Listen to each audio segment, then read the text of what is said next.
রমজান মাস জুড়ে জননিরাপত্তা নিশ্চিত করতে রাজধানীর বিভিন্ন আবাসিক এলাকা, শপিং মল ও মার্কেটগুলোতে সহযোগী পুলিশ ফোর্স নিয়োগ দিয়েছে ডিএমপি। এদিকে নিষিদ্ধ সংগঠন হিজবুত তাহরীরের ৩৬ সদস্যকে গ্রেপ্তারের পর ১৭ জনের ৫ দিনের রিমান্ড মঞ্জুর করেছেন আদালত। গেল ২৩ ফেব্রুয়ারি রাজধানীর বনশ্রীতে অস্ত্র ঠেকিয়ে স্বর্ণ ব্যবসায়ীর কাছ থেকে প্রায় ২০০ ভরি স্বর্ণালংকার ছিনিয়ে নেয় দুর্বৃত্তরা। সোশ্যাল মিডিয়ায় ছড়িয়ে পড়া এই ঘটনায় নিরাপত্তা নিয়ে ব্যাপক আলোচনা হয়। ১৩ দিনের মাথায় স্বর্ণ ছিনতাইয়ে জড়িত থাকার অভিযোগে ৬ জনকে গ্রেফতার করেছে ঢাকা মহানগর গোয়েন্দা পুলিশ। দুপুরে ডিএমপি মিডিয়া সেন্টারে সংবাদ সম্মেলন করে ঘটনার বর্ণনা দেন ঢাকা মহানগর পুলিশ কমিশনার শেখ মোহাম্মদ সাজ্জাদ আলী।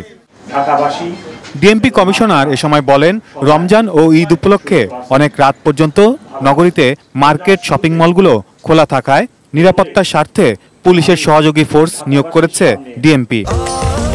স্বাস্থ্যকর অল টাইম ফ্যামিলি কেক, সব সময় অল টাইম হেলদি লাইফ। হাতে ব্যান্ড থাকা এই ফোর্সের সদস্যরা গ্রেফতার করতে পারবে বলেও জানান কমিশনার। আমার মেট্রোপলিটন পুলিশের আইন বলে অক্সিলারি পুলিশ ফোর্স হিসাবে নিরাপত্তা যারা প্রাইভেট নিরাপত্তার লোকেরা আছে ওনাদেরকে আমি নিয়োগ দিচ্ছি এবং তাদের হাতে একটি ব্যান্ড থাকবে যে সহায়ক পুলিশ কর্মকর্তা এবং আইন মোতাবেক উনি যে কোনো ব্যক্তিকে গ্রেপ্তারের ক্ষমতা পাবেন।